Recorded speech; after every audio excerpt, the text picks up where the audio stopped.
All right, everybody, we have Crrow777 here. If you're not familiar with him, we have done 2 episodes on Crrow's radio podcast. You can find them at crrow777radio.com.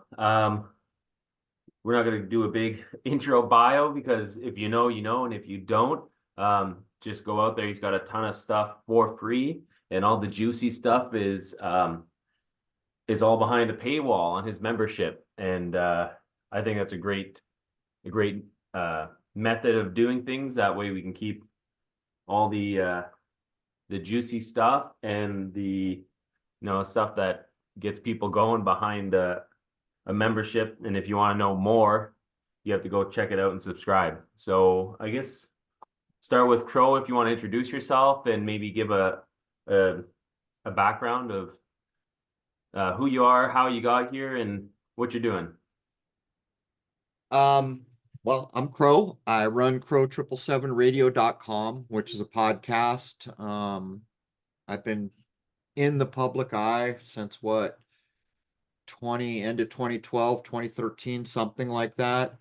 I came to be well known from my telescope work that I began in San Diego, filming the lunar wave and a bunch of things, which is in a film my partner Jason and I put together called Shoot the Moon. It's a 2-hour film. It has, I don't know, 10 or 11 awards in the world now. The last one, I think the last two came from India, Jaipur Film Fest and something else.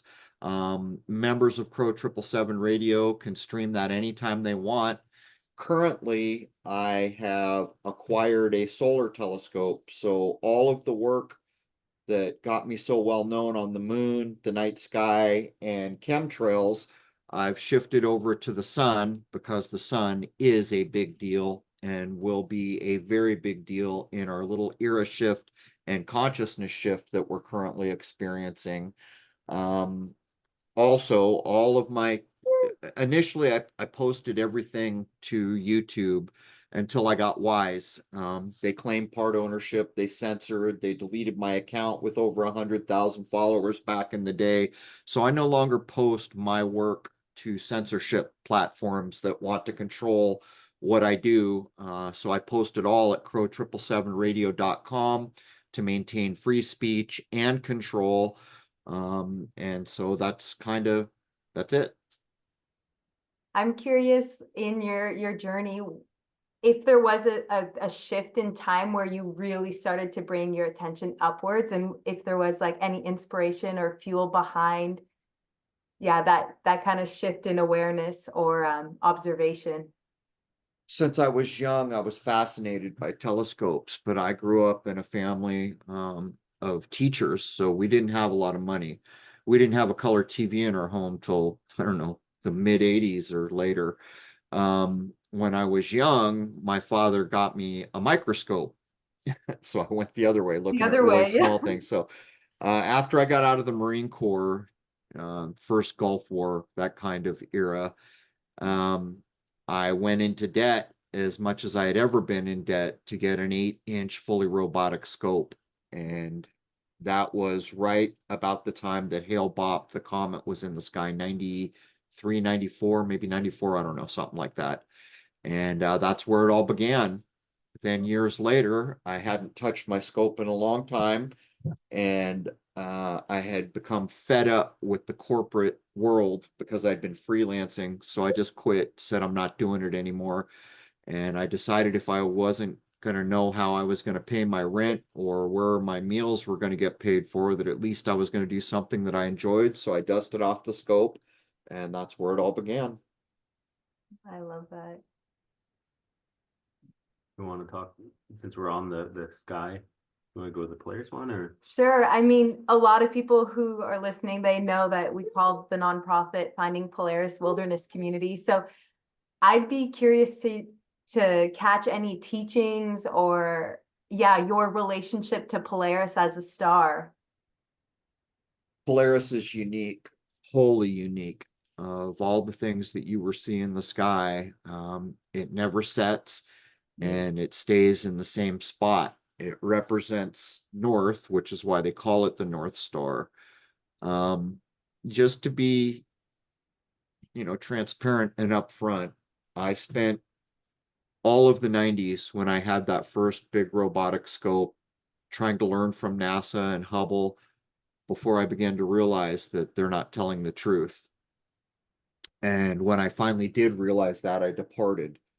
And as time went on, I cast aside everything that I thought I'd learned and I started over clean. So I mention this because they claim that the pole star shifts over thousands of years. I don't accept that. They say it used to be a different star and then in the future it will be another star. And I say poppycock. I could be wrong. I can always be wrong. Just because I say a thing doesn't make me right. But I question things from a logical point of view, and I don't see a reason to accept that claim.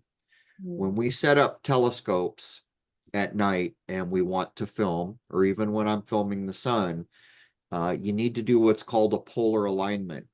And what a polar alignment does is it puts the telescope on the same axis as our world faces the sky. So as everything rolls by in the sky, the telescope tracks the rotation and everything else. Now, if I just set up a telescope on a flat mount that was not polar aligned and say I filmed the moon as an example, it would rotate 90 degrees apparently every 6 hours or so. If I'm polar aligned, it tracks it, but you don't see the rotation because the scope is rotating to match it. So the pole star is what you use to do this. You set up your telescope and you dead center the pole star in your field of view. And then that's called a polar alignment and you can film. And with a perfect polar alignment, you could take a camera and hold the shutter, even though I'm using antiquated language for digital tools, you could hold the shutter open for an extended period of time. So the way it works is when you and I look up, say I saw a galaxy through a telescope. First of all, there's no color. We don't see color with our eyes. It looks like a gray, white, fuzzy patch.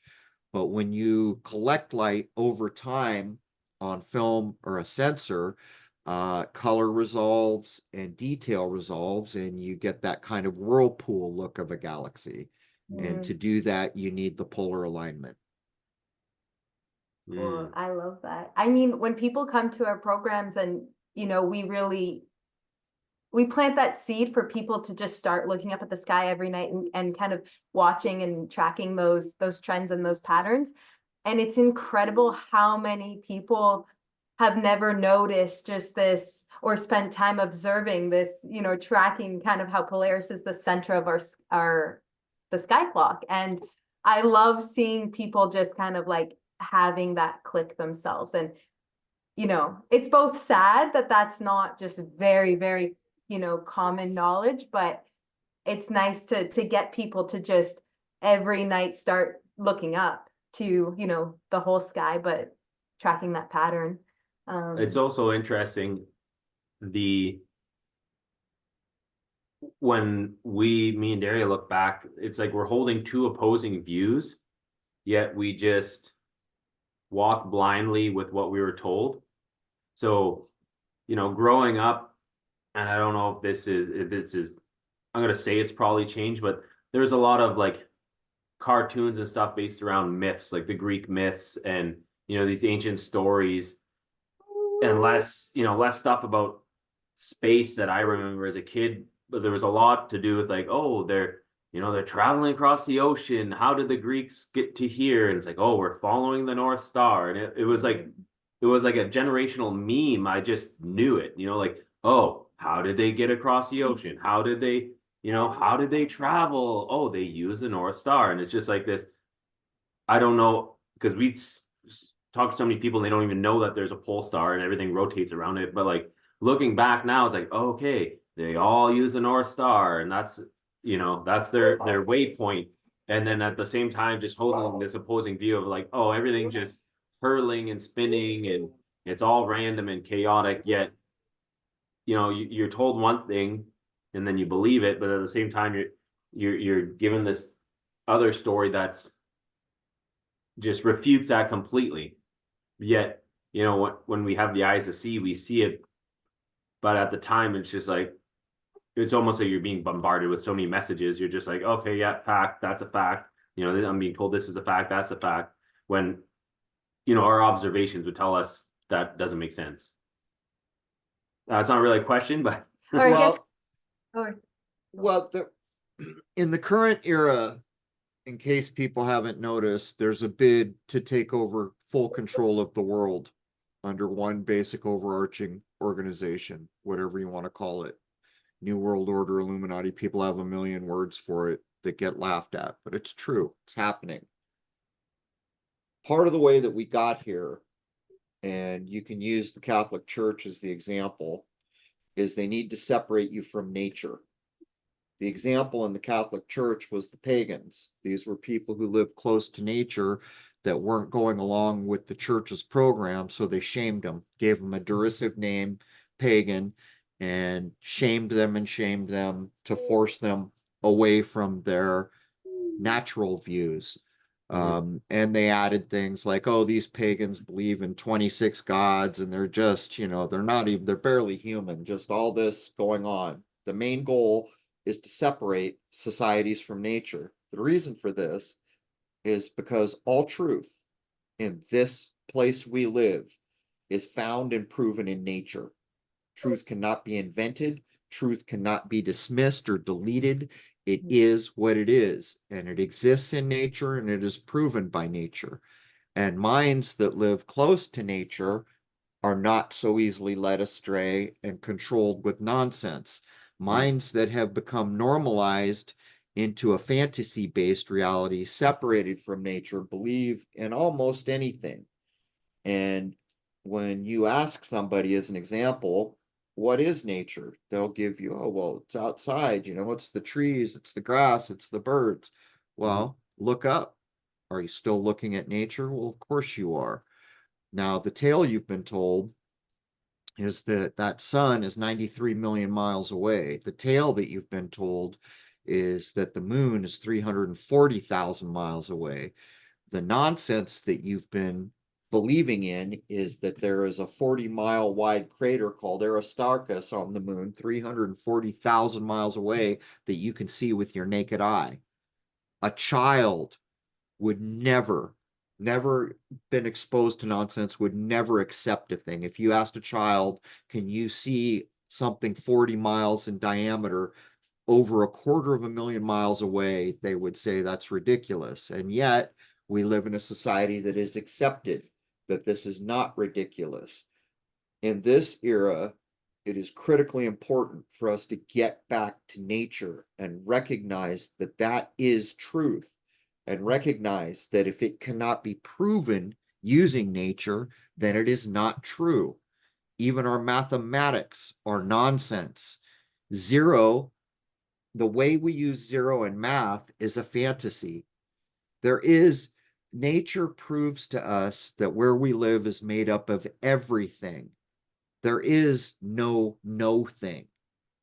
So to use zero as anything more than a placeholder is a fantasy. It's a man-made synthetic way of doing things. Now, can we do things? Sure.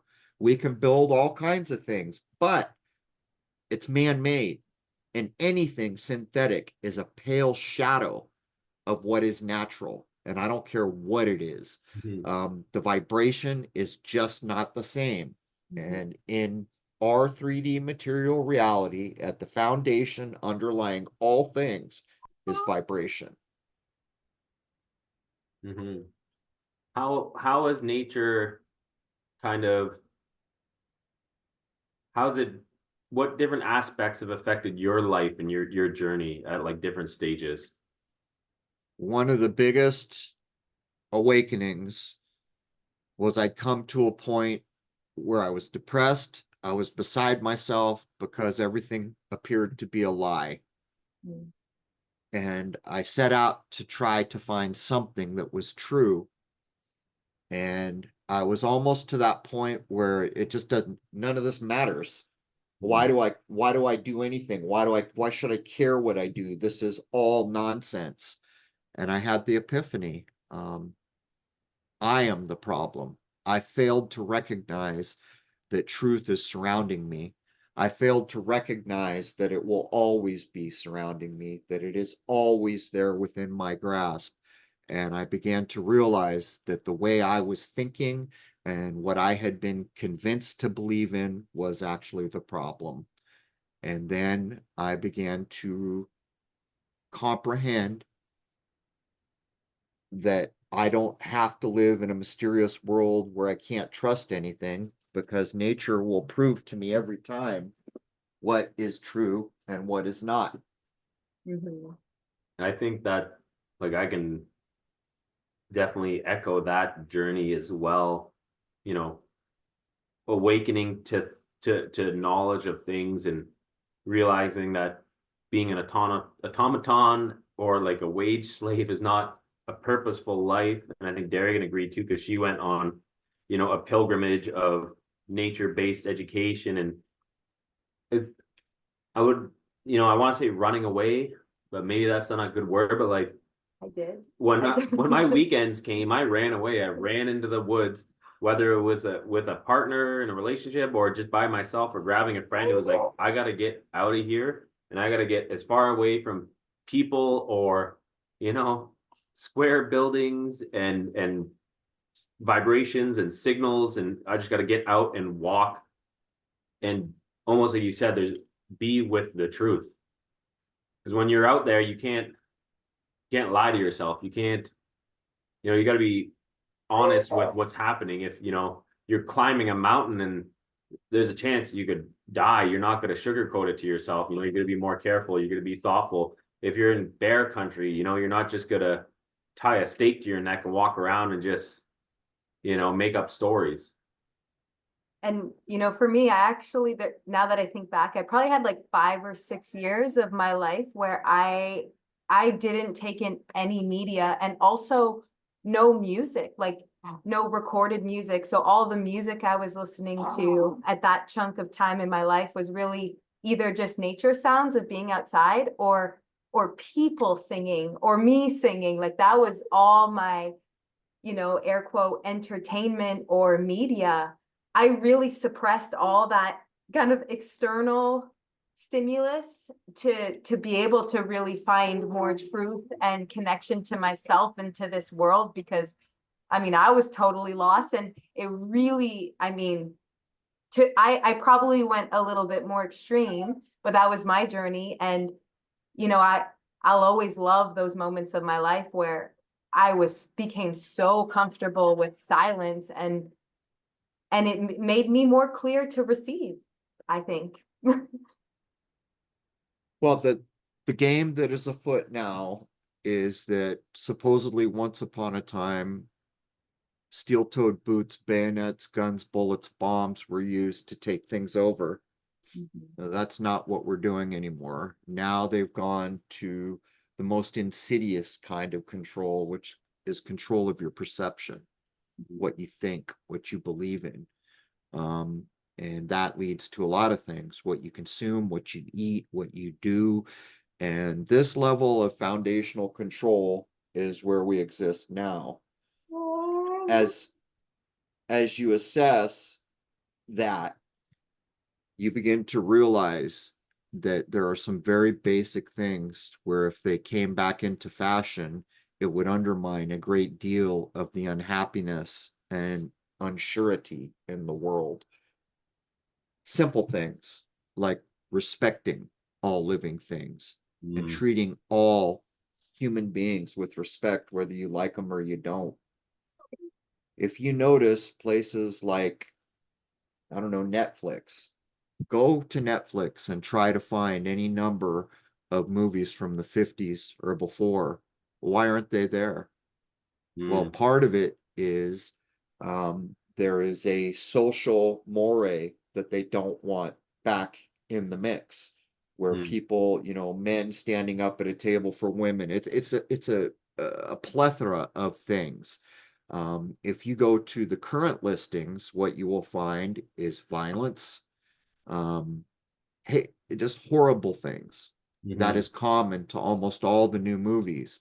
And these are just minor examples of how our consciousness is manipulated. Yeah, And that's been a big piece with meeting Dariya was, I watched movies, and if there was a big blockbuster hit and like and I was called to it, or some action film, because I enjoy that, I'd watch it or whatever, like even to sit down and veg out in front of the television. And when I met her, they were like, we don't even have a TV in our house. The laptops and the phones are the only screens we have, but not taking that in. And then, I have no desire. for my birthday, we watched the movie Gladiator with Russell Crowe, and just because I enjoy that movie and it's a little nostalgic for me to watch it. But like we watched it, and I was like, I'm good. I'm good for movies for like another year. And it's ironic you should bring that up because most people don't recognize what's being referenced there. When I interview people like Fortune de Saint Germain, and I was aware of this, but I've talked with him about it. There is a claim by people who actually know things beyond the ridiculous public education, the indoctrination education. The claim is that the best time to have existed as a human being because the leadership was just and geared towards the happiness of the people they were ruling over, which is what it was supposed to be once upon a time, were the 4 or 5 so-called emperors before Commodus, which is the character in that movie Gladiator. Marcus Aurelius is commonly known. I would recommend people go read a book like The Meditations of Marcus Aurelius. You're told he's basically a Caesar. When you read that, it's almost like you're reading a Buddhist monk. He's saying things like, how can I be a better leader so that my people are content and happy and have all the things they need?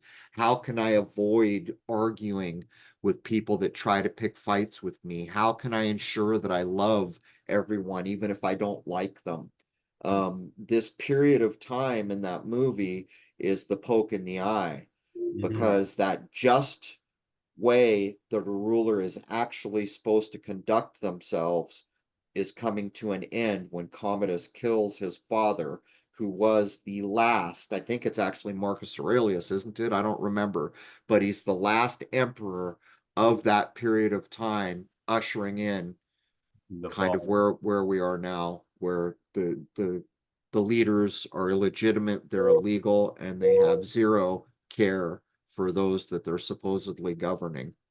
And I'll put a little caveat on there, and just, we don't need to stick onto it. It'd probably be a better rant to go on with. Jason is just a mentor of mine, Adam Bertram. He says, oftentimes he'll look to media as, if you're angry at your boss, or like something's going wrong in your life, you watch a shoot 'em up action movie and it's cathartic release. And in the same way, you watch a movie like that, by the end, you feel like you stood up to the power. You feel like That's right. it's a steam release. Yeah, and then it kind of keeps people docile, that like, oh, okay, like we just defeated the enemy. I'm good, or they watch the inspirational movie, they're like, oh, okay, cool, like we saved I don't need to do anything. Someone just did something. I watched it, so I can just continue to do nothing. Yeah, exactly. Yeah, it's by design. The psychological manipulations, people would be shocked to know how far it goes back. Most people are aware of Tavistock, but their mentor is a place called the Frankfurt School, going back into the 1800s. And these things that they do are statistically measurable. They can say things like, this will work to a 90-something% certainty. So people can laugh or make fun, but when you've just been told that statistically a thing has a 90-something, it's probably going to happen. And this is being applied to, psychologically how we're controlled. And it's an easy metaphor for people to understand. This is just dropping the pebble in the calm lake. That's what they say. The madness of the crowd is all you got to do to move the mob is start the ripple. And if you know where the ripples are going, or how big the stone that you're dropping is, you can guarantee how far and big the ripples will go. Yeah, technology is a thing that will have to get dealt with. It is well outlined in an offhand way in the book Dune, when they talk about the Butlerian Jihad, where it's never fully explained really, but there's this galaxy-wide war over thinking machines, or basically computers. And when it's over, if you're caught with a computer, you'll be put to death. But of course, the kings and the Bene Gesserit witches, they all have the thinking machines still. But this is where we are now. The power that AI gives the people who control it is a power that should not be in the hands of infallible beings. Mm. Mm. I want to jump into this question and kind of get your take on it. So something we definitely see with the alternative crowd, and there's variations of this, but I'll just use this as an example. The hippy dippy alternative, earth-based, nature-based folks, there seems to be a lot of, I was trying to work it out with Dariya before the podcast started. I don't know other way to call it, but like false idol worship, and that's got biblical connotations to it and everything. But we see a lot of people, and this is not inherently bad, but they'll pray to the trees or the grass or the plants or the animals, and they'll say gratitude and all these different things. But it seems like there's a lot of things get turned into false idols rather than, I'm not saying this is the way it needs to be, but like worshiping a creator or praying to a creator or just looking for something greater than ourselves that kind of is all encompassing. A lot of people break things down into, like the crystals or this or that, and it's not necessarily bad, but it seems like there's a big distraction from the overall what we should be heading to, I'm going to pray to the plants, I'm going to pray to the earth, and then this and then that. And it's like not the all encompassing energy of everything. Like a lot of, it's almost like a pagan type idea, but the like animated everything rather than people looking to a central higher power or something that's greater than ourselves. Just want to know your thoughts on that.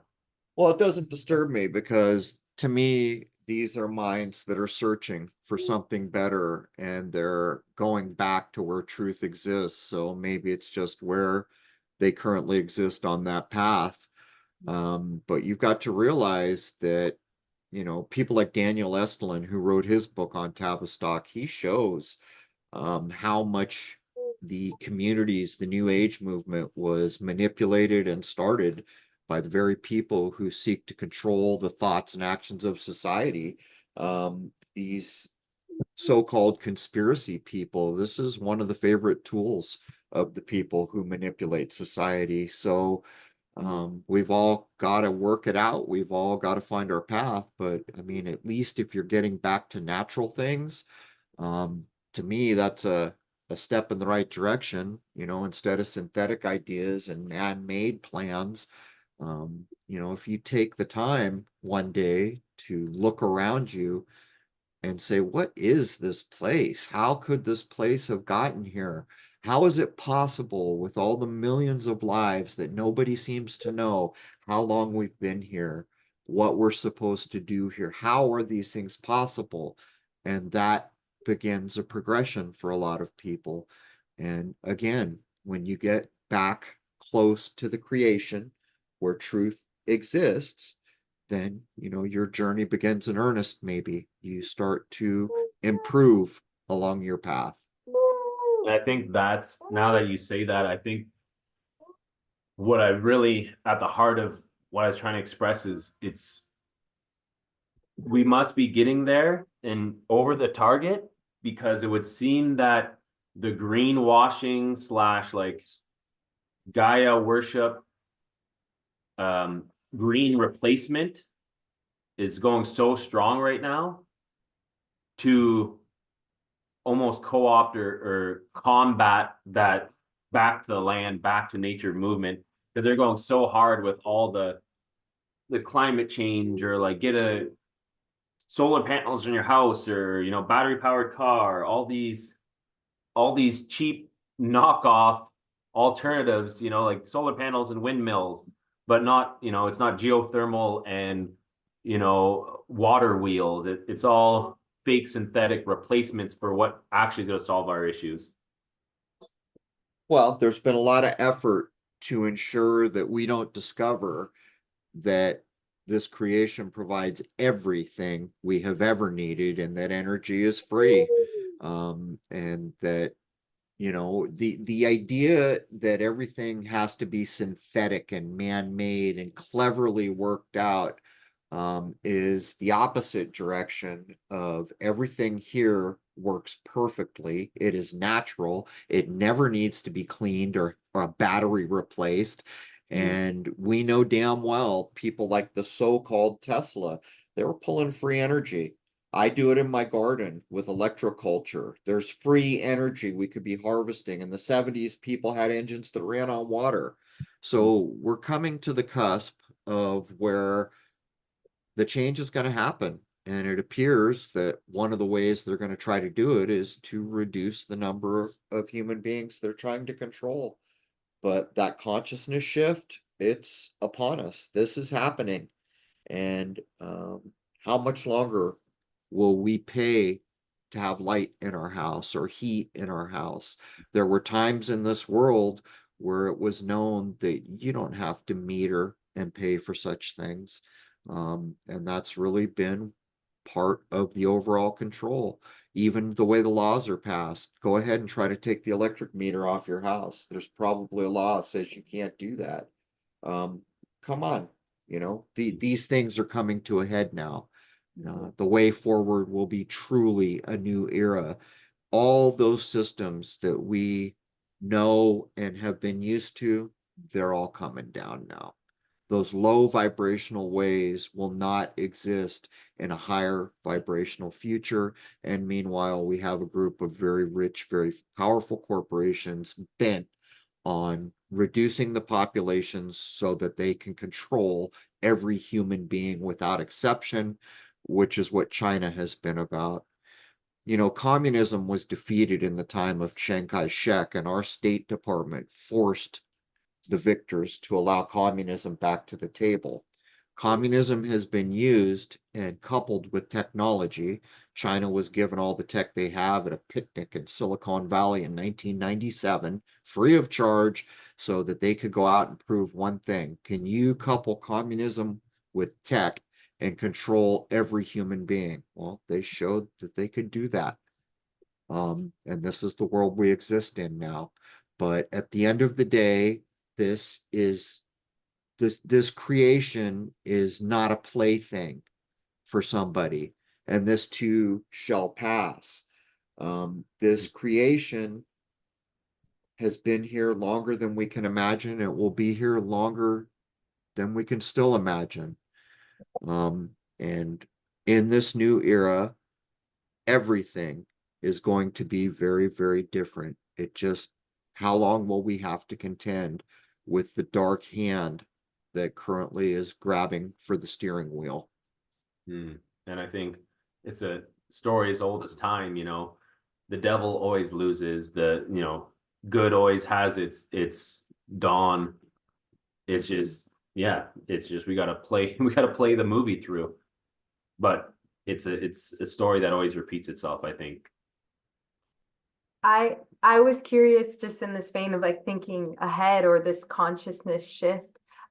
There's, in the indigenous teachings, most of them have this very common thread of 7 generational, either past and future. So integrating the teachings of the past 7 generations and then moving forward, thinking ahead 7 generations.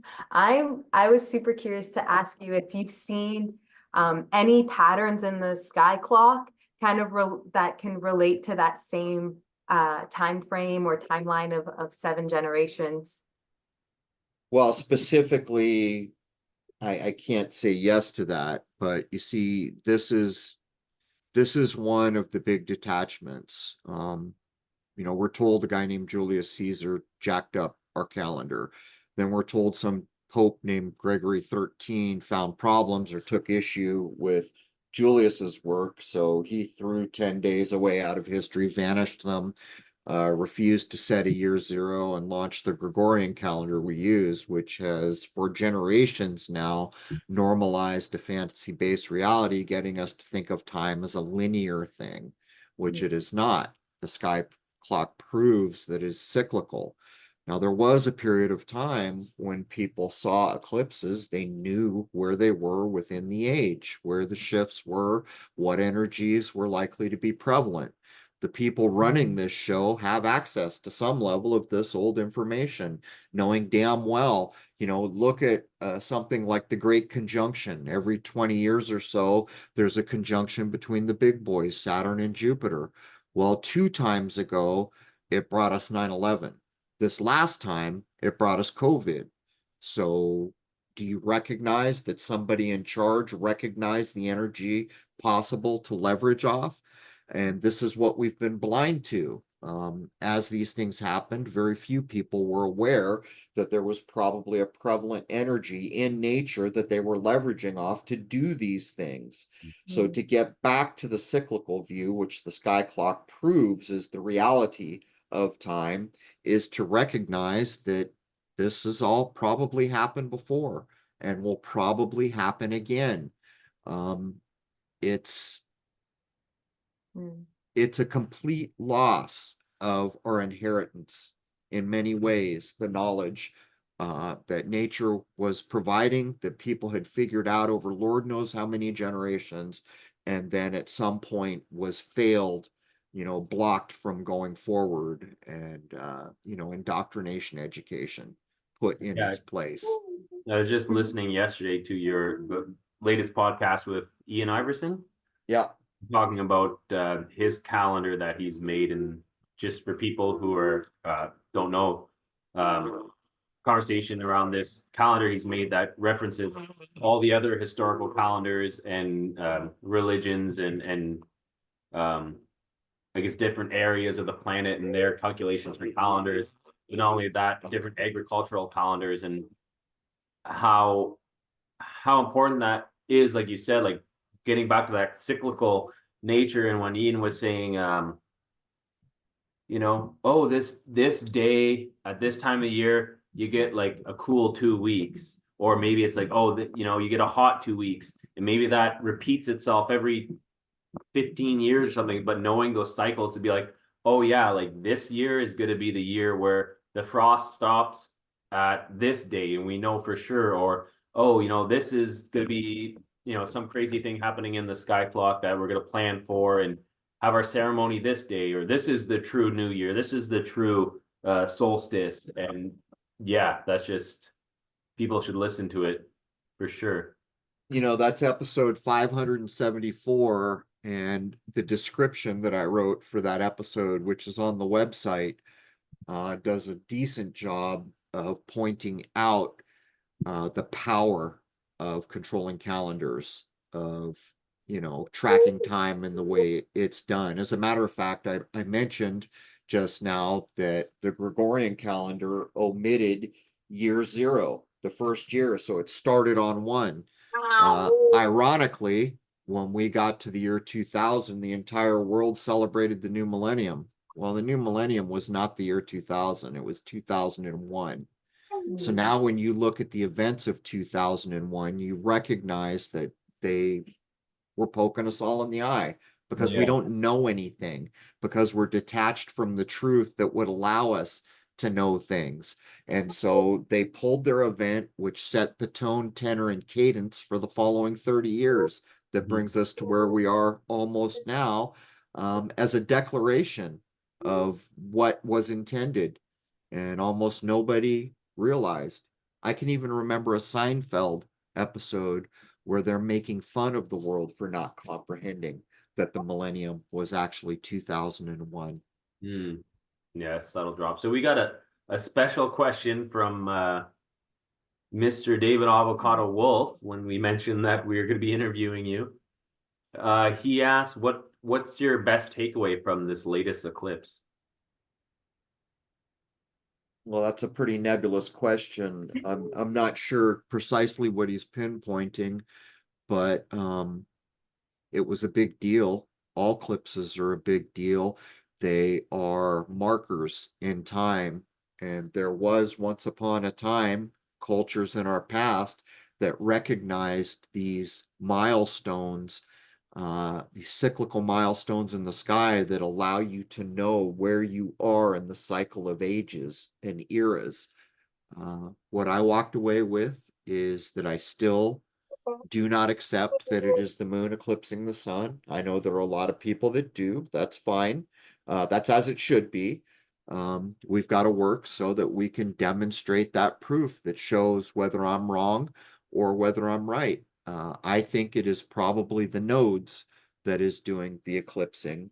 But as a takeaway in general, I will say this, isn't it interesting that in 2017 in August, when we had the last US full eclipse, almost nobody paid attention Mhm. compared to the number of people who took an interest in this. This is Well, partially due to media pumping it up, of course, and they did their fear porn. Oh, we're closing schools and we've got the National Guard out and all the other not fearful nonsense that they do to get you. It's like with right now, on the 7th of May, I filmed the most activity I have ever seen on the sun since 2014. Matter of fact, that's almost a complete so-called solar cycle from solar max to solar max. Now I see people saying, oh, there's going to be CMEs and the earth is threatened. And I just filmed this. The sun is not our enemy.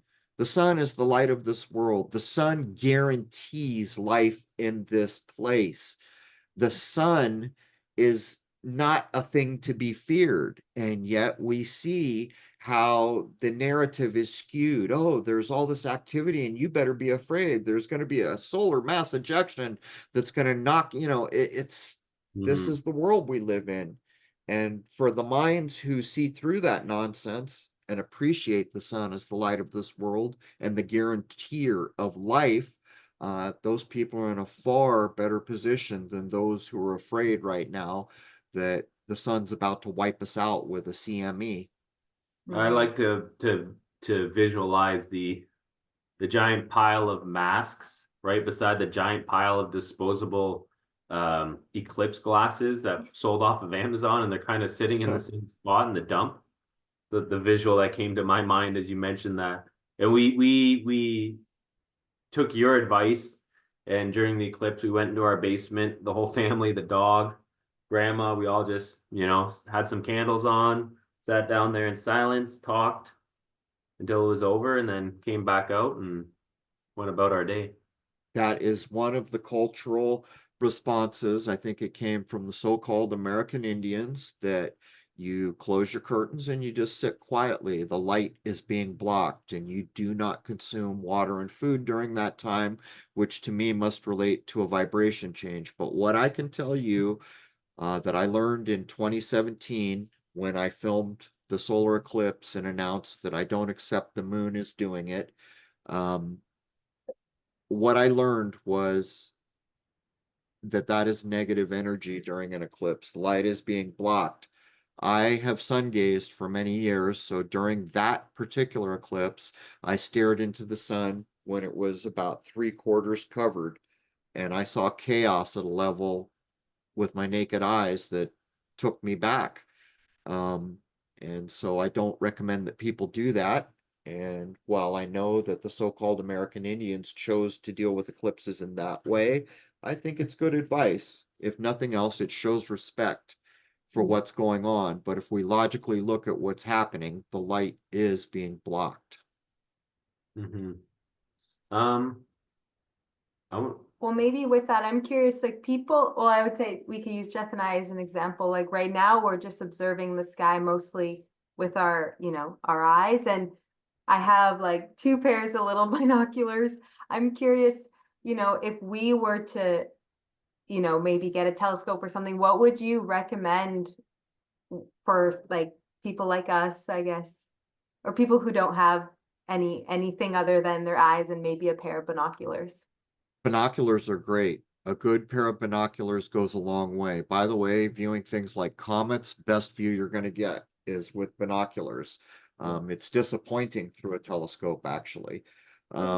But it depends on what you want to see. If you want to look at the moon and star clusters, the way telescopes work now, or the way the community does it now, is quite different from where I was back in the day. Back in the day, it was about aperture.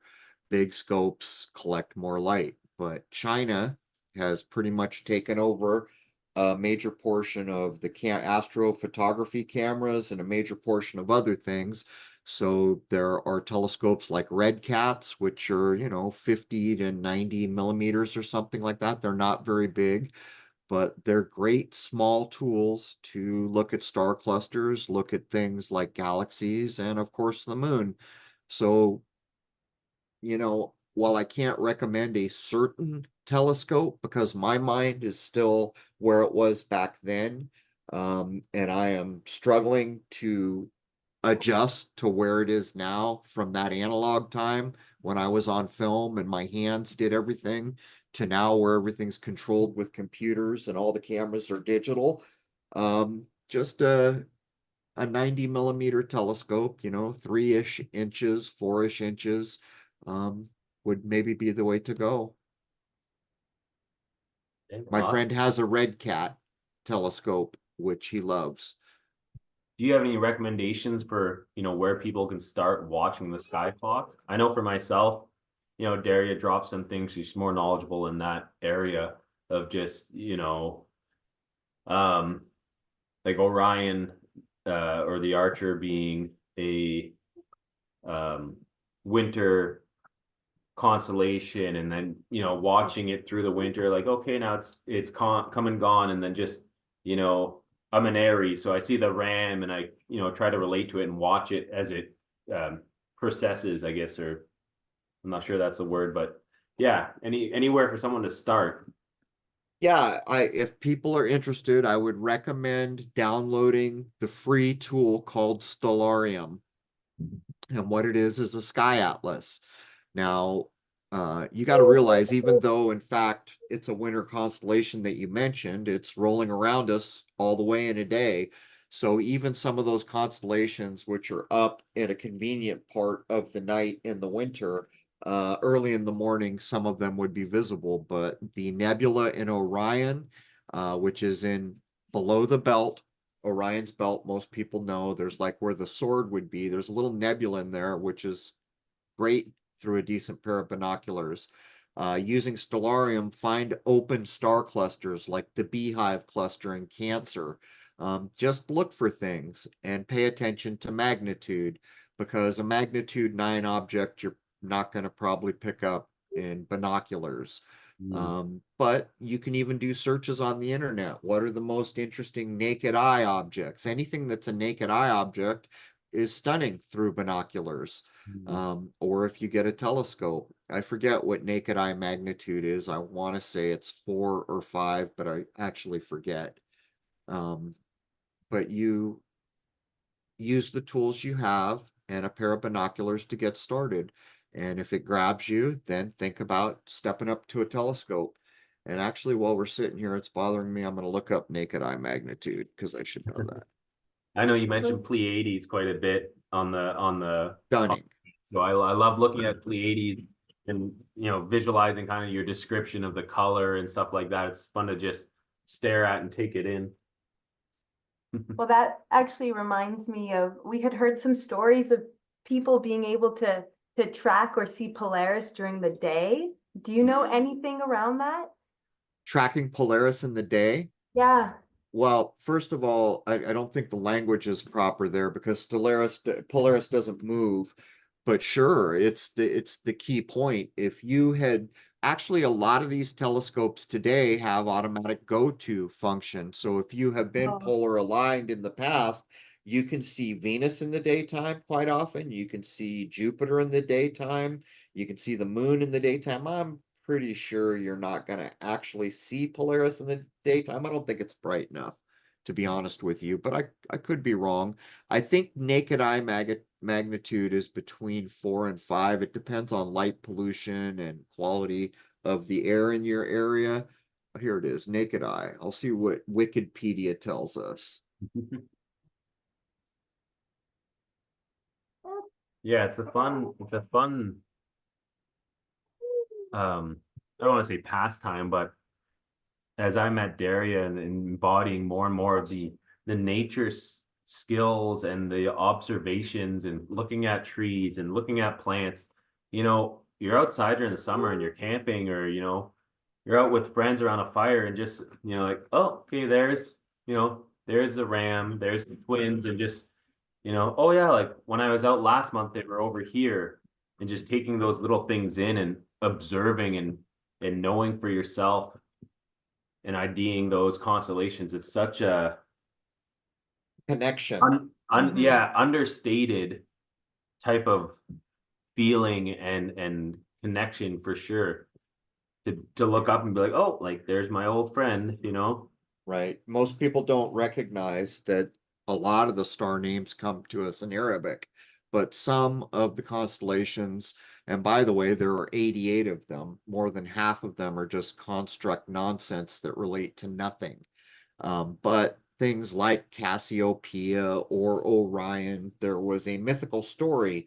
So apparently back in the day when those supposedly were named and outlined, there's a story being told. There's a reason this constellation is next to that constellation. The story of Scorpio stinging the heel of, you know, Orion or whatever it is, there's a tale being told, and that related to truths of nature, which we've mostly lost these ideas. But the Pleiades through a pair of binoculars is stunning. And if you image it with a telescope and you image it well, there is a gorgeous blue, what's called a reflection nebula, all around those stars, sometimes called the Seven Sisters. And most people don't recognize that the Subaru logo is reflecting the Pleiades. But even it's biblical, even in the book of Job, we're told that there are sweet influences coming from the Pleiades. The Bible is telling you about these vibration and influences. They talk about Mazzaroth, which is likely the zodiac. They ask questions like who could unloose the belt of Orion, pointing out to truths. See that, Crow? Yes. So this actually Dariya had in her little bunkie when I met her. And this is a sky clock that moves Nice. around, and it gives the different I guess the different, Stories, yeah.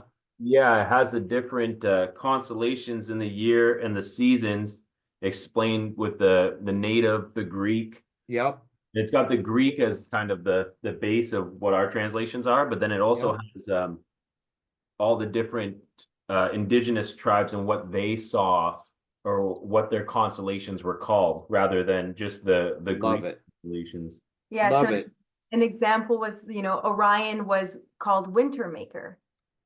There you go. And then there was another constellation that would like, this is the time that we do our sweats. And you know, I love, there's so many stories. I mean, yeah, I love the diversity of it, but this, you know, truth be told, in my journey, when the geocentric model kind of came into my awareness, I guess, I was a little bit like, wow, this is, you know, it kind of rocked my belief system, but I was open enough to, yeah, to just be open to exploring it. And then I realized, like, wow, my actual direct observations align more with this model than what I was kind of believing before. So yeah, I had this sky clock, or what is it? What's it called? It's native Planner. called a plane. It's called a planosphere. planisphere. Planisphere, yeah. So when I was just kind of exploring this was a few years ago when it kind of came into my field. There was just a lot of alignment that came. And that, I mean, that little piece of paper right there was a big part of it. What's great about that is you get to see the ideas that a particular culture attached to them. And in some cases, you'll say, well, these ideas seem very different, but this is where people get lost. They act like, because I'm looking at these particular pair of stars or a constellation, everyone in the world if this was true, everyone should say it's this, it means this to us and it should be similar. But what's actually true is what our timekeeping pushes far from our minds. You experience the sky clock and sunrise dependent on your geography. A man in San Diego does not experience sunrise at the same time a man in New York does. And the equinoxes. They try to set one day for everyone to have an equinox. That's not the way it works. You experience the equinox depending on your geography. Jason experiences it a day different from me because he's further south than I am. And the equinoxes are so important that as they're exerting energy to separate us from nature, they change our clocks 1 hour near both equinoxes to ensure we never sync up with that all-important sky clock, the time, the rhythms. And the sad truth of that is that the squirrel in my yard is better aware than I am. Oh, for sure. Definitely. You want to get into that one, or I want to know about that. Sure, yeah. So you talk a lot about alchemy and numerology and things of that nature. I'd love for you, because me and Dariya, very loose understanding, but if you can give us your definition or understanding of what alchemy is, because I feel like we hear it so much in the alternative scenes, but we don't have a nailed down definition of what that actually means. So there are many definitions, and by the way, there are many different takes on alchemy. My point of view, it represents this: creating things according to what nature proves is true, never exceeding what nature allows. In other words, never coming up with a toxic chemical that is so, gnarly that there's no way to expose, get rid of it. It's just this pollution now that you've created. So to me, it is creating and making things based on what nature shows us is possible and true, but never exceeding what nature shows us to be acceptable. And a lot of people will have a very different point of view on that, but that's what it means to me. Yeah. Now that you say that, it's almost seems like not the easy way, but going with the flow of nature rather than, David Avocado Wolf likes to joke around, the what's he call it? The spontaneous combustion engine. It's going along with nature rather than forcing behavior, forcing a result that goes against what is good for the whole. Well, we've all been normalized in some very strange ways and accept things as normal that we really shouldn't. Every day we go out to our car, we turn the key, and immediately corruption spews from the tailpipe. And we don't consider this in a realistic frame, most of us. And why are we still doing this 100 years later? It's because that we've been manipulated. And one of the ways to control people is to control how they get around. And that has been oil and gas, when in fact, we could be running engines on water right now. We could be harvesting free energy that doesn't do damage to the environment. So many things we could and probably will be doing when we get through this trial that we're currently going through. Absolutely. And like as a mechanic, mastered the trade and years of working in that industry and playing around with water technology, it's definitely possible. And a big argument to be made that resonates with me is we'll never replace these vehicles with electric. It's impossible. We've got, billions of internal combustion engines that can be powered off of water, and to, change to steer the ship around to making all these batteries and electric motors. That's the most abusive thing to the planet that you can imagine, when there's, hundreds and millions and billions of internal combustion engines that can be repurposed, rebuilt to to burn water, as funny as it sounds. Well, it was openly demonstrated in the 70s by a few people who were shut down. But the game that's being played with electric cars right now, they're telling you that they're concerned with the environment. Well, if that was actually true and you do the calculations on what it takes to make those things, the pollution is horrific.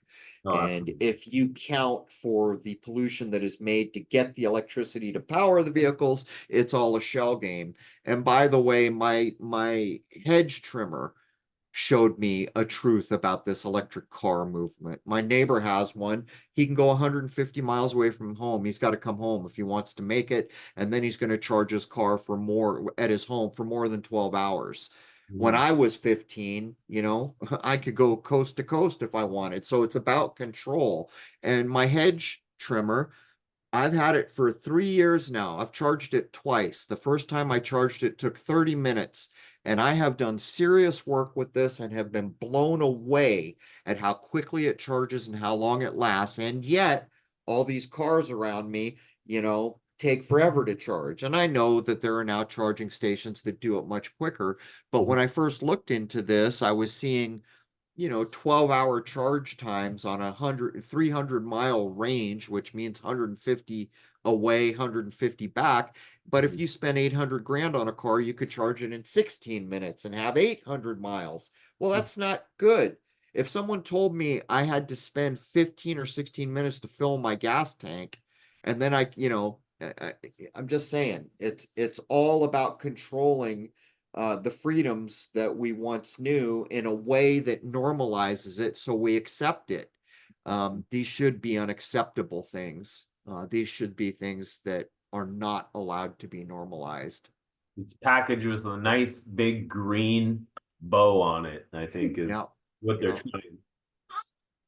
People would flip out if they knew that Greenpeace and all these other supposed environmental movements, read Daniel Estlin's book on Tavistock, they were all just put together to control human beings and limit the rights of human beings. Yeah, the Tavistock stuff was a yeah, it was an eye opener for me to when you guys get into the music and stuff like that, like, you know, that's the atypical childhood development, you know, you're in high school, the music you listen to is probably going to dictate how you dress, how you act, how you talk, how you walk, you know, from, you know, back when you were younger to today with, you know, how the music has changed and how the music reflects the era that they're looking for, you know, your free love late 60s 70s to your disco dancing clubbing and to, you know, it just keeps going. The hair bands, the makeup, the wigs, the apathetic 90s where no one cares about anything. And it's just like, who cares? It's all like nihilistic to today where it's like get rich or die trying, you know, like that 2000s era of like, who cares? Just get your money and move on. And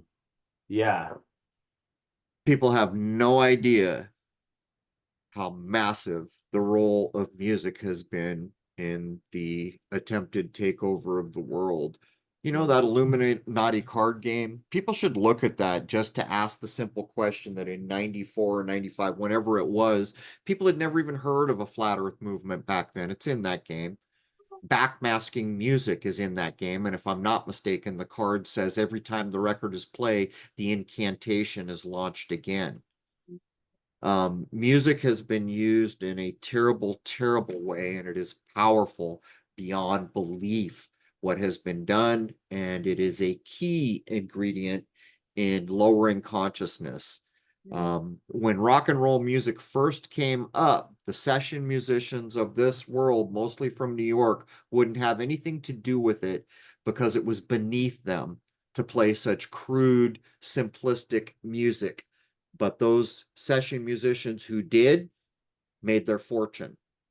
And when you learn about like the Wrecking Crew and other people who you think your favorite band is on that record, well, they're not. These were session musicians that did this, and it was hidden from you because the reason the music industry is what it is because it was put together and used as a tool The only reason the Beatles existed was to be used for psychological operations, period. That's almost, it's Yeah. funny because for some, you know, like geocentrism or, you know, the natural health nature movement is more acceptable than, you know, the Beatles may not have been what they thought it was, or it's not the hippy dippy music that their parents or grandparents listened to. It's like you're almost gaslighting them worse than, you know, telling them that everything revolves around Polaris. They'll get more upset the fact that their music is not as they have been told. Well, the problem with music is we love it. So when it's misused, we still love it. And the real problem with music is even though I know what it was, particularly the music that I loved growing up, and I know that it was a weapon and it marks times. When I hear a song, I go back in time in my mind and my senses to my first kiss, to whatever. I can't separate that music from those times. So even though I know what I know about it, I'm forced to reconcile the power that that will have in the same way that this horrific music that passes for music now, or the rap movement in general, um, there's no harmony and melody in most of it. How do we even call it music? But this will be normalized. The children who were brought up on that, when they're in their 30s, they're going to look back with nostalgia in the same way that I do. And this is how it works. These terrible Right there. movies coming out, like John Wick, where you're shooting someone in the face every 2 seconds for 2 hours. 30 years from now, this will be looked back on with nostalgia. And this is how it works. And it's a horrible state for human beings to be placed in, because someday we're going to recognize the inherent abilities of what it means to be a human being. And someday we will comprehend why so much effort is being spent to cap those inherent abilities. Human beings are beyond powerful. And until we break free of these shackles, self-imposed shackles and chains, we will never realize our potential, which is, according to what I have become aware of, vast at a level that's almost unbelievable. I've had a like newfound respect for just singing, with having Shazandra. Like it's so clear when I would say especially my voice, but when I go to sing to her, it changes her whole physiology. And yeah, I mean I'm still, I think, observing and seeing how this relationship is with babies, but you know, I could play music. Yes, sometimes I do play some music, but generally it's really like I'll just go to sing. I might not even, you know, really be in the song yet. And she knows, and her whole like disposition can shift with just like a few sounds out of my voice. And it's not my talking voice. It's very distinctive. And In a way, if you logically look at singing in the way you're describing, it is a being whose form is created by vibration, experiencing vibration. What is it? The book of John, in the beginning was the Word, and the Word was, with God. Go read the first line of John. They're telling you the truth. When you see cymatics, go to YouTube, look up cymatics, and you see somebody throw some sand on a plate and vibrate it, and out of thin air, you are shown how form is created. And it was lost on me. I love to watch those way back in the day. I was aware of it before YouTube, and I was fascinated by it. And one day, it's like I got hit in the head with a sledgehammer. I'm all, oh my God. Here I've been watching this. In fact, this is how form is created. I've just been shown the magic of how creation, this world, the truth of nature creates form. It's vibration, all of it. Doesn't matter whether it's light, water, matter, it's all vibrating at a certain rate. It's a protoform for everything at the base level, for sure. And yeah, like we listen to music, and I'm definitely the victim of Tavistock because like I love listening to some Kanye West and it hypes me up, and It I listen, works. I listen to less music now than ever before, and I find myself being drawn to music with either a message or a purpose or the person behind it I enjoy, but definitely still a victim of the gangster rap So, stuff. so let me ask you a question. How did we get a whole generation of famous musicians who don't play musical instruments?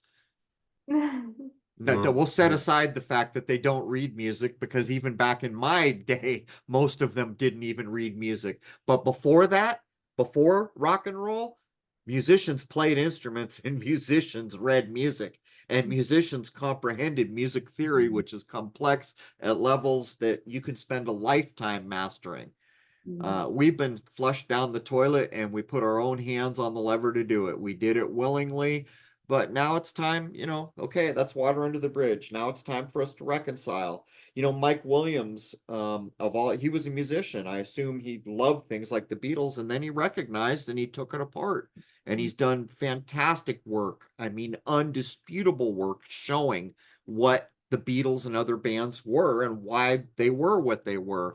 And so what was his reaction? Well, I still love music. Now I'm going to support indie musicians that you've never heard of that don't have an agenda and aren't secretly backmasking black magic spells into the music, like Stairway to Heaven, the most played FM radio song of all time, or Hotel California, And yeah. so, yeah, I mean, this was done to us and we participated willingly, but we can recognize now, and now we can pull it back around. Guess what? I'm not tuning my guitar in 440. I'm tuning in 432 or 52. I'm going to tune in some way that I feel is beneficial. So from the get-go, the intent of whatever it is I play is a positive, loving intent. Mhm. We can switch it. You've got to, you've got to go through the hardship to recognize. You gotta lose to know how to win, don't you? Oh, for sure. And I Oh, like, we've been losing for a long time, so we should be in an awesome place to think about winning now, because we know loss very well. for sure. Yeah, I was angry young youth, no father in the picture, and the gangster rap just calls to you. And it's because you're seeing these other people in poverty in terrible situations, discriminated, held down, and then their message resonates with youth who feel the same. And then Yep, they're just sucked in like a vacuum. it works. And then it's hard to, like I did, committed crimes, did terrible things, and that music is only gasoline on the fire of a young person's soul who's ready to buck the system or is tired of being kept down or discriminated on. It was also meant to damage particular races, by the way, if people aren't aware. Mm-hmm. And it has, but again, you've got to lose to know how to win. And we've had decades and decades of recognizing what it means to lose. This is my latest musical endeavor. Nice. Is that a dulcimer? Similar. So this is a Hungarian cithara. Ah, So actually, I played this when I was younger. I was in my grandfather was Hungarian, and we had a multicultural group in our little town, and they'd fundraise to send us to Hungary. And funny enough, like I didn't stick with it as a kid because it probably only lasted maybe till like 8 or 9 years old. But yeah, we learned from the best cithara player in the world. We go to Hungary, learn from like the wow. best Hungarian folk dancers in the world. But yeah, until now, to have the gratitude and everything for that stuff, to have it come full circle, it wasn't a care back in the gangster rap days there, but It's funny too, if you look back to like music from the 70s, we think it's trite and something we can laugh at because the music is about love. The music can be about caring about people. Things like this. I'd like to teach the world to sing in perfect harmony. Like we'd make fun of these ideas now because we've been so jaded. But if you listen to the tone and tenor of the music of each decade, you can see that we're doing a nosedive. By the time you get to the 90s, it's looking pretty bleak. And did you know that key changes in popular music, I'll be generous and call it music, pretty much went away in the 90s? Unbelievable what's been done. Music is among the most complex and critical things in any given culture. And by the way, why is a decade so neatly delineated? Well, that's social engineering, right? You can look, that's another thing that's kind of gone away since the year 2000. Decades don't kind of turn over in the way they used to. Like when we went from the 70s to the 80s, there was a distinct feel of culture, dress, everything from the 70s, and it was distinctly different in the 80s because of the social engineering. But when we cleared 2000, everything just kind of started to blur, to be homogenized. For a while there, even the color of cars showed it. You know, there were like 3 colors of cars. Back in the 70s, there was every color of cars. That's so funny. When I worked at a Volkswagen dealership, I think the only colors we had was like black and white, and some of the Volkswagens had like really, really nice colors for the cars. And one of the technicians asked, like, why don't you get any like yellow or these nice blues that they're making? They're like, those cars don't sell. We only get black and white. Social engineering. That's why we're here. Oh gosh. I'd like to. You want to go to the astrology one? What Sure. do you want? No, Yeah, Crow, just let us know too what your timeline is for. Yeah, I've got about 5 or 10 minutes here. Perfect. Do you want to end with that? 12:40. Okay. I mean, I'm going to use the word astrology just because I think that's the word that most of our listeners would call this, but this idea that, you know, when we're born, we have these signs given to us based on what the sky is at the time of birth. I'm curious to hear, well, I guess my first question is around people's attachment identity-wise to what their astrology is at their time of birth. Or their first breath, maybe call it their breath day. And, you know, if you have anything to say about someone, like, or is your perspective more that that's someone's predisposition, or? Well, people identify with it like it's their music, you know, it's like, I'm Aries with moon sign, this and that, instead of like, I'm predisposed to this behavior or these actions. And then I guess my second question that kind of ties into this is this idea of our predisposition from the sky clock at time of conception versus time of birth, of like, you know, physical entry into this realm out of mother's womb. And the difference to that, or if people are just tying that breath day versus conception day, just because conception day is now more unknown, generally speaking. And so people are going to this breath day where they're kind of creating this identity at that moment in time, and how then, you know, how that could even be more skewed if, you know, what if a baby is born via C-section? How is that, you know, their predisposition of their soul if they didn't get to choose their time of arrival into this realm? So I think what you're basically asking me, well, I'll go at it this way. Is a birth chart legit? Yeah, to me, it's legit. Is it more legit than some other chart? No. Every activity in your life is going to be influenced by the energies that abound. We've already established that everything in this world vibrates.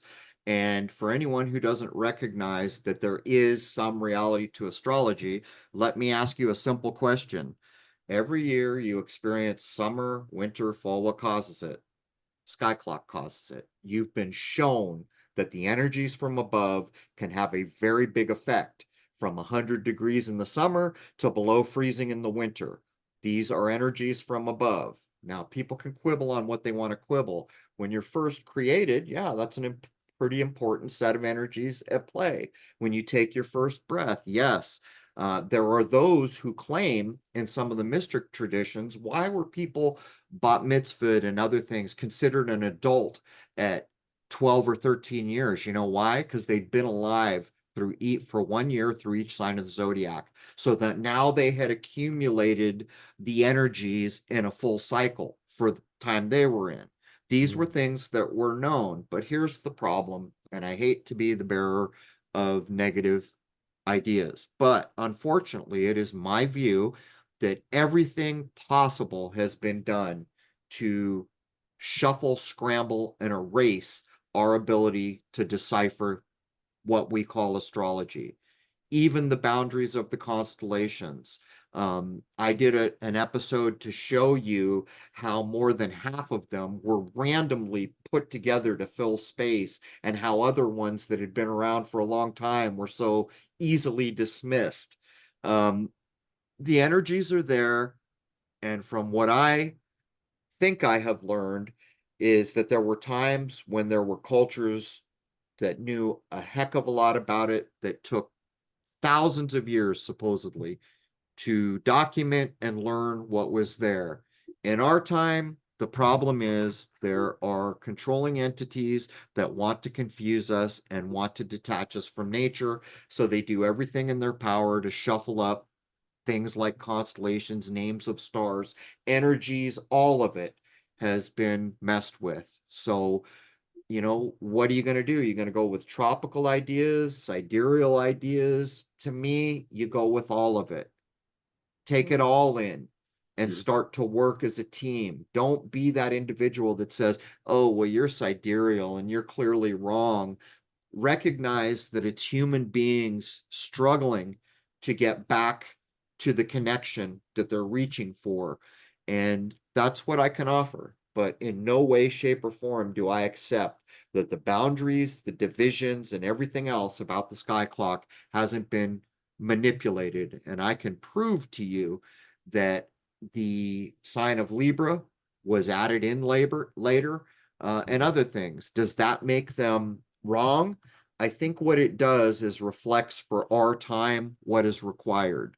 And I also think the sky clock has changed. I think there were 4 or 8 constellations majorly used at one point. So I think it has evolved over time, but I think in our time, every effort has been made by the powers that be to try to ensure that we don't benefit from what's available there. I think a lot of what we see too is people using it as an identity piece, and almost as similar to the, like, not false idol worship, but people cling on to that, like they cling on to the plant and herbal side of things. They identify with it rather than seeing it as a, like the tarot or different things. It's like a way of knowing ourselves and our predispositions, and like how to master ourselves in our surroundings. And they cling on to it like it's who they are, rather than how to cope with the way they are, if I'm saying that correctly. Yeah, I get what you mean. And it's like all things, you know, there's a lot of truth to the idea of the middle way and moderation, right? It's the same thing I think that you're talking about. Don't let one side of that scale get too heavy, or you get lopsided. And we're in a huge, huge learning experience that's been expedited and speeded up very quickly. And we're being put upon at the same time by very powerful entities in this world. But at the end of the day, when someone lights a candle, darkness flees. And we're about to recognize that in a big way. I wish I knew how long we're going to have to contend with these kind of evil forces that are so self-important and have so little concern for the living beings in this creation. But that's part of the hero's journey, right? It wouldn't be a good movie or a good story if they, you know, if it just had one steady path. We need the hills and valleys and the apex and the culmination and all these different pieces to, it wouldn't be any fun, you know. Come on, it's my point of view that when we come through this on the other side, wherever that might be, there will be a world of promise and beauty that is almost unimaginable. But we'll probably have to have our own Butlerian jihad at some level, because at the end of the day, nature is foundational to our existence here, and anything synthetic or man-made that doesn't abide by the rules of nature is a pale shadow and a metaphor for something that is real. And I would add to that too, that that golden age is here right now if you're willing to accept and embody it and not just be waiting for, you know, some golden time to occur. Live as if this is your golden age, and then you'll experience that rather than, you know, dwelling in the everything that you could indulge in these days of doom and gloom. For me right now, the most important rule that I follow is the golden rule. And it is my point of view that if everybody held, valued, and followed the golden rule, a lot of the terrible things going on in the world right now would cease. Yeah. So any closing statements, closing words, maybe where people can find you? So all my work now is held at Crrow777radio.com. That is CRROW777radio.com. I'm about to put out my second solar video in the next day or so, today being the May 10th. So I'll either get it edited and up today or tomorrow. And all my telescope work of the sun moving forward will be there free of censorship and provided for membership. Hour one of all my work is free to everybody. You just go to the website, it's there. You don't have to log in or do anything. There's thousands of hours, hundreds and hundreds of hours of free content there. If you're a member, you get free access to the 2-hour film called Shoot the Moon and all the solar work that I'm doing now, which is intended to culminate in another 2-hour film that is centered around the sun, which is a huge deal in this era shift we're experiencing. Yeah, so if you check out Crrow, don't forget to wrap duct tape around your head several times, because you don't want to explode when you start taking in all that information. So thank you so much, Thank Crrow. you so much, Crrow. Thank you guys so much for having me, and have just a wonderful day.